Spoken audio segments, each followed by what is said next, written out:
Bonjour tout le monde, bienvenue à l'émission Tabou des élèves du Collège de Montréal. Aujourd'hui, dans notre épisode, nous allons parler du cannabis. Effectivement, nous savons que le cannabis a été récemment légalisé au Canada et nous trouvons pertinent de s'informer plus sur le cannabis puisqu'il est légal. Ici, Alexis Cloutier, animateur à l'émission Tabou des élèves du Collège de Montréal avec Patrick Sicard et Vincent Andruzzi, deux chroniqueurs, et Madame Ross, intervenante en toxicomanie.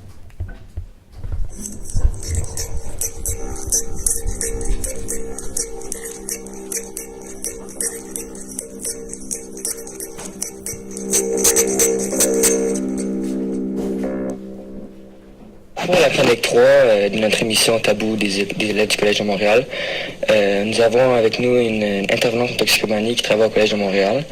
Je vais vous laisser la présenter. Bonjour, moi c'est Geneviève Ross, je suis intervenante au collège. Parfait. En fait, le cannabis, ça peut affecter ta mémoire à court terme et c'est sur l'apprentissage. Ça, c'est le plus gros à court terme. Mais à long terme, par contre, si tu fais un usage régulier, là, tu peux développer une toux, tu peux avoir des dommages aux poumons et à la gorge, puis ça va affecter aussi ta motivation scolaire, ta motivation dans la vie, ta mémoire, ton niveau d'énergie, puis ton humeur.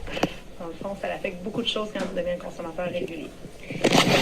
Pourquoi les gens consomment le cannabis? En fait, les personnes qui vont malheureusement, ils vont faire ça socialement. Ils vont vouloir une sensation de bien-être, se détendre, socialiser avec des amis. Ça peut faire rire, mais ça modifie aussi tes perceptions, ta pensée parce que c'est un perturbateur. Ça peut même allumer ta créativité. Ça stimule aussi l'appétit.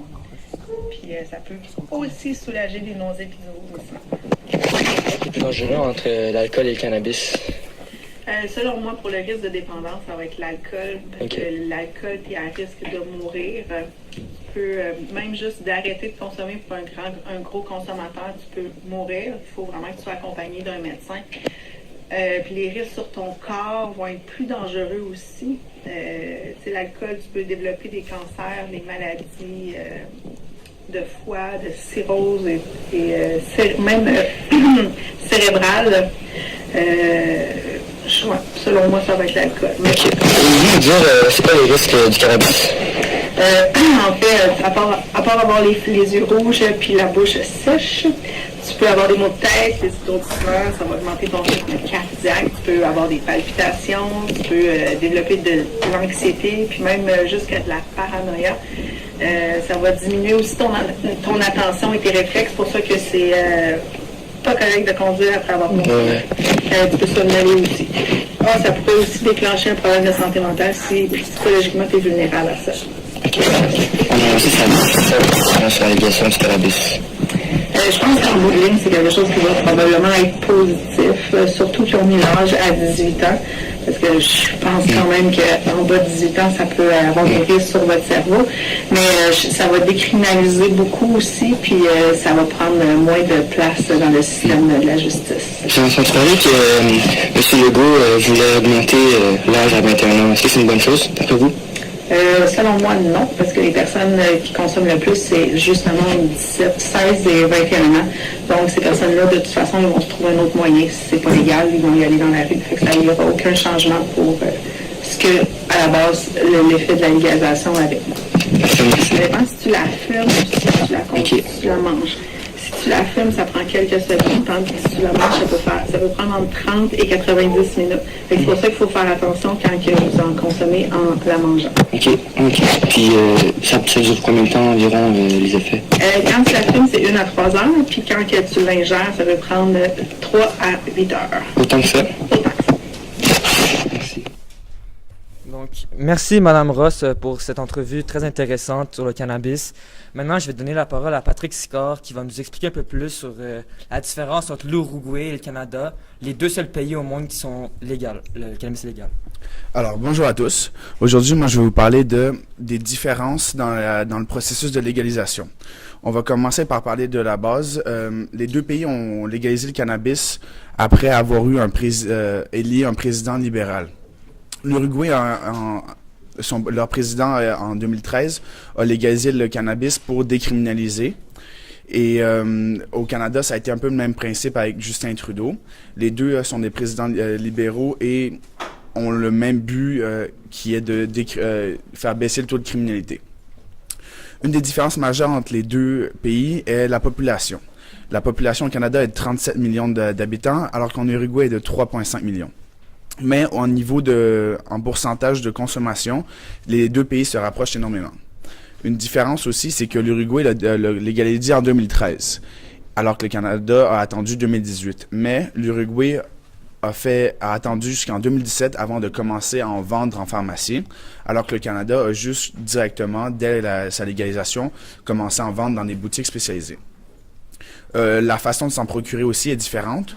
Le cannabis en Uruguay, on peut seulement se le procurer dans les pharmacies et il faut être absolument un résident de l'Uruguay. Et dans certains clubs. Les clubs sont peu nombreux et ont un maximum de 45 personnes dans leur rang. Aussi, au Canada, on peut s'en procurer dans n'importe quel magasin. L'Uruguay a un maximum de 480 grammes par année, alors que le Canada a aucune limite. On a juste le droit d'avoir 30 grammes sur soi et 150 grammes chez soi. En Uruguay, on a le droit de planter 4 plants maximum, alors qu'au Québec, on ne peut pas, mais dans certaines provinces du Canada, on peut. Il y a aussi une différence majeure au niveau du prix.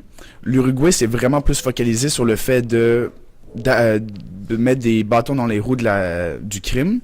Donc, le gramme se vend entre 1,30 et 2,50 $, mais il y a juste une seule sorte de cannabis. Alors qu'au Canada, on a énormément de sortes de cannabis et ça peut varier entre 6 et 10 $. Donc, c'est un peu plus un marché économique que simplement basé sur le fait de vouloir mettre des bâtons dans les roues du crime. Et c'est tout pour moi. Merci Patrick, c'était vraiment intéressant de savoir un peu plus sur la différence entre le Canada et l'Uruguay sur la légalisation du cannabis. Maintenant, je vais donner la parole à Vincent Undruzy qui va nous dire un peu plus de statistiques sur le cannabis. Bon, maintenant, je vous parlais, il y a combien de personnes qui consomment le cannabis au Canada, puis la réaction des vendeurs et du crime organisé vis-à-vis la loi du nouveau projet. Bon, le cannabis représente environ cannabis représente la substance la plus couramment consommée au Canada. Selon une enquête réalisée en 2015, près de 45% des jeunes Canadiens âgés de 15 ans ou plus ont avoué avoir déjà consommé du cannabis dans leur vie. De plus, les adultes âgés de 20 à 24 ans représentent la plus grande proportion de consommateurs de cannabis au Canada. Plus d'environ 30%. Selon Pascal Robidas, journaliste de Radio-Canada, elle affirme avoir rencontré plusieurs revendeurs de rue qui ont tous répondu la même réponse. Chacun d'entre eux pense pas arrêter ses activités criminelles à l'approche de la légalisation du cannabis. Voici la réponse de Mélanie, une revendeuse du centre-ville de Montréal. Le pot c'est payant, mais les autres produits c'est encore plus payant à vendre. Fait ça nous écœure pas vraiment nous autres. Depuis, elle a ajouté, on se réjouit même du fait que la nouvelle loi nous permettra la possession individuelle de 30 grammes de cannabis dans l'espace public et de 150 grammes à la maison. On apprend aussi que la mafia asiatique est l'organisation criminelle principale d'exportation de cannabis légalement au Canada. La mafia asiatique exploite des dizaines de cercles clandestins dans des duplex ou des usines désinfectées dans toutes les régions métropolitaines. Puis, selon Statistique Canada, en 2017, on estime une valeur d'exportation illégalement d'environ 1,2 milliard de dollars. De plus, la ville de Montréal aurait estimé que la légalisation du cannabis permettra d'acquérir des profits entre 4 773 $ à 9 307 $ par année. Merci. Merci Vincent et à tout le monde pour vos informations vraiment intéressantes sur le cannabis. Ceci conclut notre épisode d'aujourd'hui.